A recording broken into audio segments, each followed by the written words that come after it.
जय जिन सभी को भक्तामृत स्तोत्र के शिविर में एक बार फिर आपका स्वागत है। आइए मंगलाचरण करते हैं।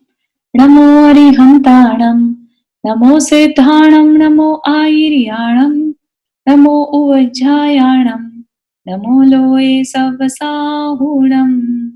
बोलो पंच परमेष्ठी भगवान की जय। आज हम देखेंगे काव्य 41 एंड 42। ठीक है, तो इसमें भी आपदाओं के दो और आपदाओं के बारे में बताया है। क्या क्या है वे आपदाएं? एक तो है नाग, सर्प का भय जो इसमें, और एक है युद्ध का भय। ठीक है, तो देखेंगे कि कैसे आचार्य मानतुंग स्वामी उस पे विजय पाने की बात कर रहे हैं। चलिए काव्य 41 का संस्कृत उच्चारण। पहली लाइन, रक्ते क्षणम समद कोकिल कंठ नीलम। फिर से देखें, रक्ते क्षणम समद कोकिल कंठ नीलम। साथ में बोले, रक्ते क्षणम समद कोकिल कंठ नीलम। Second line, क्रोधोधतम फणिन मुत्फण मापतंतम। फिर से देखें, क्रोधोधतम फणिन मुत्फण मापतंतम। साथ में बोले, क्रोधोधतम फणिन मुत्फण मापतंतम। थर्ड लाइन, आक्रामति क्रमयुगेण निरस्त शंकस। आक्रामति क्रमयुगेण निरस्त शंकस। साथ में बोले, आक्रामति क्रमयुगेण निरस्त शंकस। Fourth line, त्वन्नाम नागदमनी हृदयस्य पुंसः।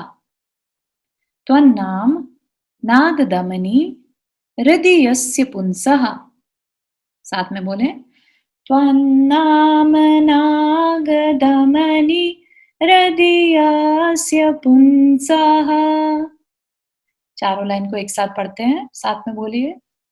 रक्ते क्षणम समद कोकिल कंठ नीलम, क्रोधोधतम फणिनमुत्फण मापतंतम, आक्रामति क्रमयुगेण निरस्त शंकस, त्वन्नाम नागदमनी हृदयस्य पुंसः।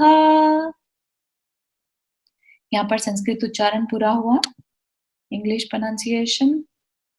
आइए दो लाइन के मीनिंग देखते हैं। रक्ते क्षणम मतलब लाल लाल आंखें जिसकी, समद मद से भरा हुआ, और कैसा है, कोकिल कंठ नीलम, कोयल का जो कंठ होता है वो एक्सेप्शनल नीला होता है, वैसा नीला, बिल्कुल डार्क नीला जो है। क्रोधोधतम, और कैसा है, क्रोध से उद्धत, क्रोध से भरा हुआ। फणिन सर्प, ऐसा। नाग, मुत्फण जिसने फणों को फैला रखा है, ऊपर की ओर उठा रखा है। आपतंतम सामने आ गया, अगर तो क्या होगा। दोनों लाइन को एक साथ देखें। लाल लाल आंखों वाले मदयुक्त के कोयल के कंठ की तरह काले, क्रोध से उद्धत और ऊपर को ओर उठाए हुए फण वाले, सामने से आते हुए सर्प को। बाकी की दो लाइनों में देखते हैं कैसे इस पे कंट्रोल करना है। आक्रामति, आक्रामति लांग जाना, एक तो होता आक्रमण करना, एक है लांग जाना, क्रॉस कर देना। क्रम युगेण, क्रम युगेण पहले भी आया था, दोनों पांवों से। निरस्त शंकस, निरस्त शंका को निरस्त कर देना, शंका रहित होने वाला। त्वन्नाम नागदमनी आपके नाम रूपी, नागदमनी, नागदमनी जो है वो एक औषधि है। हृदयस्य पुंसा, जिस पुरुष के हृदय में आपके नाम की नागदमनी। तो यहाँ पर दो लाइनों का मीनिंग देखें। जिस भक्त के हृदय में आपके नाम रूपी नागदमनी, गरुड़मणि भी कहते हैं, औषधि मौजूद है, वह भक्त निशंक होकर दोनों पांवों से लांग जाता है। ठीक है, तो वो सर्प उसको कुछ नहीं कहता। चारों लाइन का एक साथ देखें।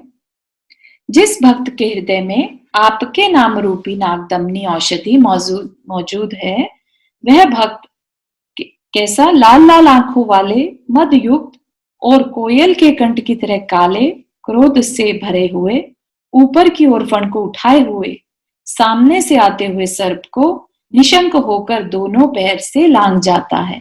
मतलब कि सर्प उसका कुछ नहीं करता। भावार्थ में देखते हैं तो यहां पर क्या कह रहे हैं कि नागदमनी, नाग का जहर, जहर से भरा हुआ, क्रोध में एकदम फुंकार भरता हुआ, ऊपर की ओर फण, और ऐसा भयंकर सांप कि काले रंग का और लाल लाल आंखें। सोच के भी हम विजुअलाइज भी नहीं कर पाते। हमने कभी सांप को देख के, हम छोटे से सांप को देख के भी डर जाते हैं, तो ऐसे भयंकर सर्प अगर सामने से आ जाए तो हमारी तो हालत ही खराब हो जाएगी। लेकिन यहाँ पर क्या कह रहे हैं कि आपके नाम का कीर्तन करने से वह नागदमनी रूप में क्या औषधि का कार्य करता है, और वह, जैसे आपने सपेरे देखे होंगे, तो वो भी एक तरह से बड़े बड़े नागों को, बड़े बड़े सर्पों को कंट्रोल कर लेते हैं, क्योंकि उनके पास नागदमनी जो औषधि है वो रहती है ना। तो इसी तरह से आपका नाम जो है वो नागदमनी औषधि की तरह काम करता है, और वह सर्प के प्रभाव से बच जाता है। अगर उसने कुछ कर भी दिया, अगर कहीं आपको कभी ऐसा दिखे कि सर्प का जहर किसी को चढ़ गया है, तो ये काव्य उस पे मंत्र का कार्य करता है। सर्प के विष को उतारने के लिए भी यह कार्य करता है। तो यहाँ पर भी आपने नोटिस किया कि यहाँ पर भी भगवान के सिर्फ नाम लेने, नाम कीर्तन की बात करी जा रही है। नाम में ही इतनी शक्ति है। अभी सिर्फ भगवान का कुछ भी नहीं कह रहे, सिर्फ नाम लेने की बात कर रहे हैं। तो ये भक्ति पूर्ण पाठ इसीलिए कहलाता है कि इसमें कॉन्स्टेंटली भगवान के हमें क्या क्या लाभ होते हैं भगवान से। पूरे हर काव्य में सिर्फ लाभ ही लाभ बताए हैं कि भगवान का आश्रय हो, भगवान का नाम अपने पास हो, तो हम किन किन तरह के आपदाओं से बच सकते हैं। इसका लाभ क्या है? सर्प विष निवारक। दीप प्रज्वलन मंत्र है ओम रीम अर्हम दृष्टि निर्विश्रिद्धि, दृष्टि निर्विश्रिद्धि प्राप्तेभ्यो नमो दीप प्रज्वलनम करोमि। रिद्धि मंत्र है ओम रीम अर्हम नमो क्षीर सवीणम, ओम रीम अर्हम नमो क्षीर सवीणम। तो यहाँ पर हमारा काव्य नंबर 41 पूरा हुआ। अब देखते हैं काव्य 42। काव्य 42 में किसकी बात कर रहे हैं? यहाँ पर युद्ध की। युद्ध क्षेत्र में अगर भयंकर युद्ध हो रहा हो तो भी यहाँ पर हमें क्या सलाह दी जा रही है कि भगवान का नाम, इवन युद्ध में अगर शत्रु सामने आ जाए, तो जरूरी नहीं है कि युद्ध एक्चुअल युद्ध हो। अगर किसी को कोई भी अपने आप का शत्रु मानता है, जैसे हमारे लिए क्रोध शत्रु है, तो हम उसको, इस काव्य को अपने क्रोध को शांत करने के लिए पढ़ सकते हैं। अगर कोई घर में या हमारे मित्र में, रिलेटिव में कोई शत्रु हमारे लिए काम कर रहा है, हमारे अच्छा नहीं चाहता, तब भी हम ये वाला काव्य पढ़ सकते हैं। तो इसका संस्कृत उच्चारण देखते हैं। पहली लाइन, वल्गत तुरंग गज गर्जित भीमनाद। फिर से देखें, वल्गत तुरंग गज गर्जित भीमनाद। साथ में बोले, वल्गत तुरंग गज गर्जित भीमनाद।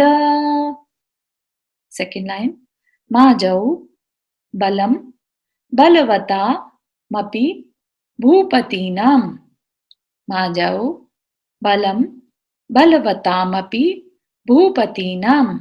साथ में बोले, माजौ बलम बलवतामपि भूपतीनाम। थर्ड लाइन, उद्यत दिवाकर मयूख शिखा पवित्रम। फिर से देखें, उद्यत दिवाकर मयूख शिखा पवित्रम। साथ में बोले, उद्यद्दिवाकरमयूख शिखापविद्धम्। Fourth line, त्वत्कीर्तनातम इवाशु भिदामुपैति। फिर से देखें, त्वत्कीर्तनातम इवाशु भिदामुपैति। साथ में बोलें, त्वत्कीर्तनातम इवाशु भिदामुपैति। चलिए चारों लाइन का एक साथ देखते हैं उच्चारण। आप भी साथ में बोलें, वल्गतुरंग गजगर्जित भीमनाद माजौ बलं बलवतामपि भूपतीनाम् उद्यद्दिवाकरमयूख शिखापविद्धम् त्वत्कीर्तनातम इवाशु भिदामुपैति। तो यहाँ पर संस्कृत उच्चारण पूरा हुआ, इंग्लिश प्रोनाउंसिएशन। चलिए पहली दो लाइन की मीनिंग जान लेते हैं। वलगत तुरंग, तुरंग होता है घोड़े, और वलगत उछलते हुए, कूदते हुए। वलगत तुरंग, गज गर्जित, गज हो गया हाथी, गर्जित गर्जना करने वाले। और कैसी गर्जना? भीमनाद, भयंकर है शब्द, जिसमें ऐसे भयंकर शब्द करते हुए माजौ युद्ध क्षेत्र में, बलम सेना, बलवतामपि, बलवतामपि मतलब पराक्रमी, भूपति नाम, भूपति राजा, राजा अपि भी। तो यहाँ पर क्या कह रहे हैं कि युद्ध क्षेत्र में उछलते हुए, कूदते हुए घोड़े और हाथियों की गर्जना से उत्पन्न भयंकर शोर हो रहा है, जहां ऐसी पराक्रमी राजाओं की भी सेना। देखते हैं क्या होगा उस सेना का। बाकी की दो लाइनों में बताएंगे कि कैसे उस पे वर्क करना है। उद्यत दिवाकर, उद्यत उदित होता हुआ, दिवाकर मतलब सूर्य, मयूख किरणें, शिखा, शिखा मतलब कॉर्नर्स, किरणों के नोक, पविद्धम विद करना, विद मतलब भेदना, शिखा से भेदना, कॉर्नर से, जैसे बाणों के कॉर्नर होते हैं ना, ऐसे ही शिखा के कॉर्नर बता रहे हैं यहाँ पर, किरणों के कॉर्नर। त्वत् कीर्तनातम, आपके कीर्तन, अगेन फिर से यहाँ पर नाम का कीर्तन, तम, तम इव इस अंधकार की तरह, आशु शीघ्रता से, विदाम उपेति विनाश को प्राप्त हो जाती है। तो क्या कह रहे हैं? आपके यशोगान से उगते हुए सूर्य किरणों की शिखा की से बींधे गए अंधकार की तरह, जैसे सूर्य का किरणों का प्रकाश अंधकार को दूर करता है, वैसे ही आपका यशोगान से शीघ्र ही नाश को प्राप्त हो जाती है। क्या? जो पहले की दो लाइनों में बताया था कि युद्ध क्षेत्र में सेना सामने से आ रही हो, तो आपके यशोगान से युद्ध क्षेत्र में उछलते हुए, कूदते हुए घोड़े और हाथियों की गर्जना से जहां भयंकर शोर हो रहा हो, ऐसी पराक्रमी राजाओं की सेना भी कैसे शांत हो जाती, नाश को प्राप्त हो जाती है? जैसे उगते हुए सूर्य की किरणों की शिखा से विंधे गए अंधकार की तरह, अर्थात शीघ्र ही नाश को प्राप्त हो जाती है। भावार्थ देखते हैं। देखिए इसमें, अगर सामने से शत्रु आ रहा हो और अनकंट्रोलेबल दिख भी रहा हो, तो भी क्या करना? अपने आप को शांत करके अंदर में भगवान का नाम कीर्तन का आश्रय लेना। बहुत ज्यादा पावरफुल है भगवान का नाम ही मात्र, है ना। पहले भी बताया था ना कि नाम मात्र से जन्मों के बंधे हुए जो हमारे पाप हैं वो नष्ट हो जाते हैं। और हमारी लाइफ में शत्रु क्यों होते हैं? क्योंकि वह हमारे पाप के उदय के कारण है।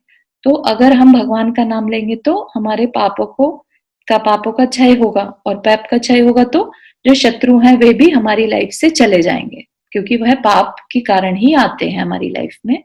तो ऐसा समझना, क्लियर समझना चाहिए। ठीक है, तो बहुत ही सुंदर कॉन्स्टेंटली भक्तामर स्तोत्र में पूरे में भगवान की महिमा को इतने सुंदर तरीके से दिया गया है कि हमें इसमें सिर्फ भगवान का बहुमान और हमारे आचार्यों का बहुमान बढ़ता ही चला जाता है ना। इस पे बार बार चिंतन करने से क्या हो रहा है कि हर काव्य के बाद भगवान का के ऊपर बहुमान, और वो हमारे कितने सहायक हैं, है ना, हमारी लाइफ में उनकी कितनी वैल्यू है ये हमें पता चलता रहता है। वो अलग बात है कि हम उनको अपना पूरा विश्वास नहीं रख पाते, अपने आप को पूरी तरह सरेंडर नहीं कर पाते। उनका आश्रय हमें लेने के लिए खुद ही आगे बढ़ना होगा ना। भगवान तो कहेंगे नहीं कि आओ मेरा आश्रय ले लो, तो हमें ही आगे बढ़ के भगवान का आश्रय लेना चाहिए। लाभ देखते हैं। युद्ध भय निवारक, तो बता दिया था कि किसी भी तरह का युद्ध हो सकता है। कई लोग अपने अंदर में ही एक युद्ध लड़ते हैं अपनी बुरी आदतों की वजह से, तो वह भी इसमें कंसीडर करना चाहिए, उसके लिए भी ये काव्य पढ़ा जा सकता है। मंत्र है ओम ह्रीम अर्हम दृष्टि विश्रिद्धि प्राप्तेभ्यो नमो दीप प्रज्वलन करोमि। रिद्धि मंत्र है ओम ह्रीम अर्हम नमो सप्पी सवीणम। ओम ह्रीम अर्हम नमो सप्पी सवीणम। आइए जिनवानी स्तुति करते हैं। जावाणी के ज्ञान से सूझे लोकालोक, सोवाणी मस्तक धरो सदा देत हो दो। हे जिनवाणी भारती तो ही जपो दिन रैन, जो तेरा शरणा गए सो पावे सुख चैन। सभी को जय जिनेन्द्र। अगली क्लास में फिर से मिलेंगे, तब तक के लिए जय जिनेन्द्र।